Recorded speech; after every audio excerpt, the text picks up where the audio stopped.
करने जा रहे हैं आज की पहली बड़ी खबर की, और पहली बड़ी खबर है सुशीला कार्की को कमान।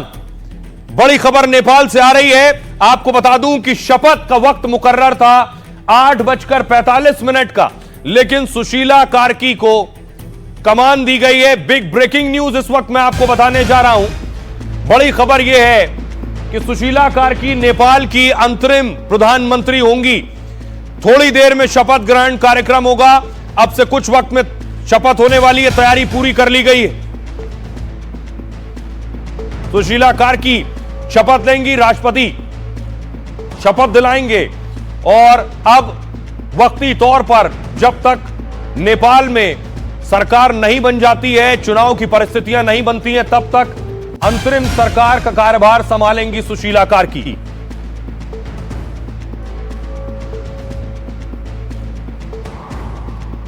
अब आपको बताऊं कि आखिर सुशीला कार्की का नाम तय कैसे हुआ। इससे पहले बहुत मंथन हुआ है। मंथन की तस्वीरें मैं आपको दिखाऊं। नेपाल की तस्वीरें आप देख रहे हैं। प्रोटेस्टर्स, प्रदर्शनकारी पहुंच गए जब बातचीत हो रही थी, नाम तय हो रहे थे। उस दौरान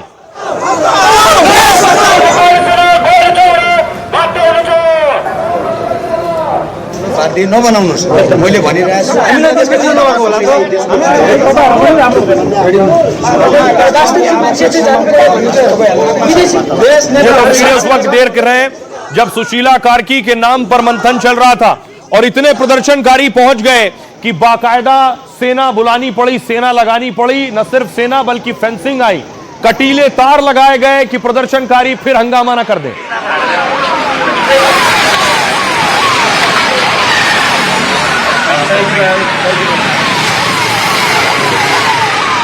सुशीला कार्की के नाम पर मोहर कैसे लगी?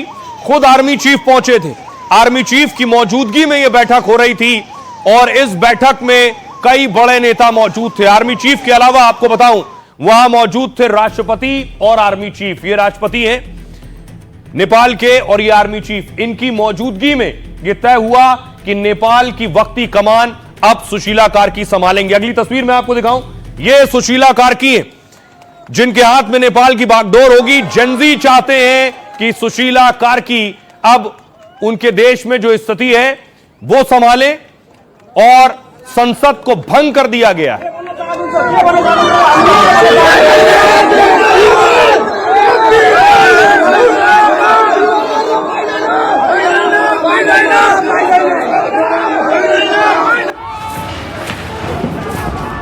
नेपाल में अंतरिम प्रधानमंत्री को लेकर सस्पेंस खत्म हो गया है। कई दौर की बैठक के बाद सुशीला कार्की के नाम पर मोहर लग गई। जेनजी की सारी मांगे मान ली गई हैं। इसके बाद सुशीला के अंतरिम प्रधानमंत्री बनने का रास्ता साफ हो गया। राष्ट्रपति ने भी संसद को भंग कर कई दिनों से चल रहे सस्पेंस को खत्म कर दिया। शपथ के साथ ही सुशीला के सामने अब कई चुनौतियां हैं। तो नेपाल में जेनजी ने तख्ता पलट किया। उन युवाओं ने जो 13 से 28 साल के थे। देखिए उनकी नई पीएम कौन होंगी। नेपाल में जेनजी क्रांति के बाद बैठकें चली हैं। पीएम ओली के इस्तीफे के बाद अंतरिम पीएम पर चर्चा हुई। 48 घंटे बीत जाने के बाद भी सहमति नहीं बन पा रही थी। कल देर रात तक बैठकों का दौर चला है, लेकिन किसी नाम पर सहमति नहीं बन सकी। कभी सुशीला कार्की का नाम रेस में आगे हो जाता था, फिर दूसरे गुट समर्थक और उनके नेता अड़ जा रहे थे, नहीं इनका नाम ठीक नहीं है।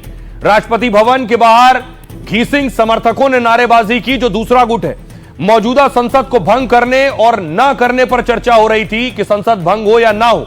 सूत्रों के मुताबिक राष्ट्रपति पौडेल संसद भंग करने को तैयार नहीं थे। वहीं कार्की का तर्क यह था कि पहले संसद को भंग करना चाहिए। संसद के बहाल रहते गैर सांसद को पीएम नहीं बनाया जा सकता। इसके बाद बैठक में जेन-जी की मांगों पर सहमति बनी। इसके बाद नेपाल में अंतरिम पीएम पर सस्पेंस खत्म हो गया। सुशीला कार्की को अंतरिम पीएम बनाने पर सहमति बन गई है। नेपाल में संसद भंग करने की मांग भी मान ली गई है। सुशीला कार्की नेपाल की पूर्व मुख्य न्यायाधीश हैं, यानी पूर्व जस्टिस रही हैं, चीफ जस्टिस। जेन-जी प्रदर्शनकारियों में ज्यादातर युवाओं ने समर्थन किया। 7 जून 1952 को नेपाल के विराटनगर में इनका जन्म हुआ। सुशीला कार्की का भारत से बहुत खास नाता है। काशी हिंदू विश्वविद्यालय, जिसे आप BHU के नाम से जानते हैं, बनारस हिंदू यूनिवर्सिटी, वहां की पढ़ी हैं 1975 में राजनीति शास्त्र से एमए की डिग्री हासिल की थी और सुशीला कार्की का विवाह दुर्गा प्रसाद सुवेदी से हुआ है। बीएचयू में ही पढ़ाई के दौरान दोनों की मुलाकात हुई थी। अब आपको दिखाऊं कि सुशीला कार्की पीएम मोदी की भी फैन है। पिछले दिनों एक इंटरव्यू में मोदी की तारीफ की, लेकिन उससे पहले ये तस्वीरें जो मैं आपको दिखा रहा हूं, सुशीला कार्की अंतरिम पीएम तो बनेंगी, लेकिन आखिर रहेंगी कहां? क्यों? क्योंकि पीएम आवास तो जलकर खाक हो चुका है, मंत्रियों के दफ्तर जलकर खाक हो चुके हैं, तो नई बिल्डिंग है। विदेश मंत्रालय ने अस्थायी तौर पर यह ठिकाना तय किया है जिसमें अंतरिम पीएम सुशीला कार्की रहेंगी। यह विदेश मंत्रालय की बिल्डिंग है। अभी हालत यह है कि वहां कोई इमारत ठीक ठाक बची नहीं है। ऐसी स्थिति में अंतरिम पीएम शपथ ले लेंगे, लेकिन वो कहां ठहरेंगे? ये उनके लिए ऑफिस तैयार किया गया है। आइए आपको सुनवाऊं नेपाल के लोग क्या कह रहे हैं जब उन्हें पता चला कि उनकी नई अंतरिम पीएम सुशीला जी होंगी। कुछ नेताओं के चलते ये सब हुआ है, लेकिन ऐसे लोग भी हैं राष्ट्रभक्त जो यहाँ पर, जो इस देश को पूरे सुचारू रूप से एक ट्रैक पर ले जाएंगे। पूर्व चीफ जस्टिस सुशीला, उनका नाम आगे चल रहा है, वाकई अच्छा चॉइस हो सकता है। देखिए, ये लोग राष्ट्रभक्त हैं, ये लोग राष्ट्र कौन? सुशीला कार्की हैं। राष्ट्र को ही चलाने के लिए ये लोग आगे बढ़ेंगे और हमें पूरा विश्वास है कि ये लोग आगे बढ़ेंगे और चलाएंगे। सरकार का लीडर कौन हो, कुछ नाम है आपके जहन में? हाँ है ना, सुशीला कार्की, ये लोग है ना। इन लोगों को हम लोगों ने अब इनको चुनने के लिए भी ज्यादा होड़बाजी नहीं करना चाहिए, आसानी से उन लोगों के चुनना चाहिए। अब सवाल यह है कि सुशीला कार्की नेपाल की अंतरिम पीएम होंगी और नेपाल भारत का पड़ोसी है और सुशीला कार्की का भारत से ताल्लुक है। खुद वो प्रधानमंत्री नरेंद्र मोदी की फैन है। पिछले दिनों इंटरव्यू हुआ तो पीएम मोदी की वो जमकर तारीफ की। भारत से कनेक्शन क्या, मैंने आपको बताया। अगली तस्वीर देखिए, अगर आपने बीएचयू का नाम सुना हो, वाराणसी में बनारस हिंदू यूनिवर्सिटी है, दुनिया की प्रसिद्ध यूनिवर्सिटी, यहीं की पढ़ी है सुशीला कार्की, यहीं से मास्टर की डिग्री ली है और यहीं शादी हुई उनकी।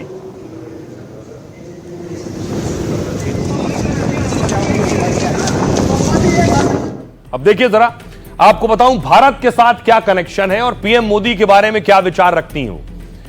सुशीला कार्की ने हाल ही में पीएम मोदी की जमकर तारीफ की।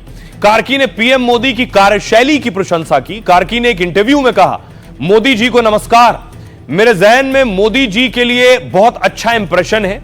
उनके बयान से साफ है कि वो मोदी की नीति से प्रभावित हैं।